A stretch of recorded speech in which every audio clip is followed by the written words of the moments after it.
সম্ভবত বিএনপির ভারপ্রাপ্ত চেয়ারম্যান জনাব তারেক রহমান জানাজার নামাজে উপস্থিত হয়েছেন। নামাজে জানাজায় উপস্থিত হয়েছেন দেশনেত্রী বেগম খালেদা জিয়া, সাবেক 3 বারের প্রধানমন্ত্রী, বিএনপির চেয়ারপারসন।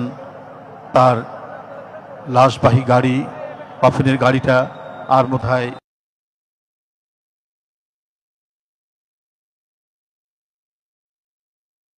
আর অল্প কিছুক্ষণের মধ্যেই, 2-1 মিনিটের মধ্যেই।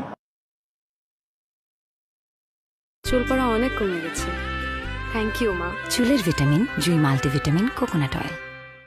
ব্যক্তিবর্গ এখানে উপস্থিত হয়েছেন, উপদেষ্টা মণ্ডলীর সদস্যবৃন্দ, বিভিন্ন রাজনৈতিক দল, নানা শ্রেণী পেশার মানুষ এখানে উপস্থিত হয়েছেন।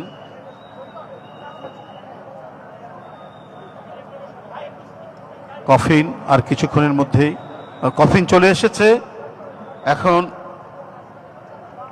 কফিন স্টেজে নিয়ে আসছেন। কফিনের জন্য তৈরি করা এই মঞ্চে কফিন নামানো হচ্ছে। দেশনেত্রী বেগম খালেদা জিয়া এদেশের এক ক্ষণজন্মা নেত্রী, বিএনপির চেয়ারপারসন।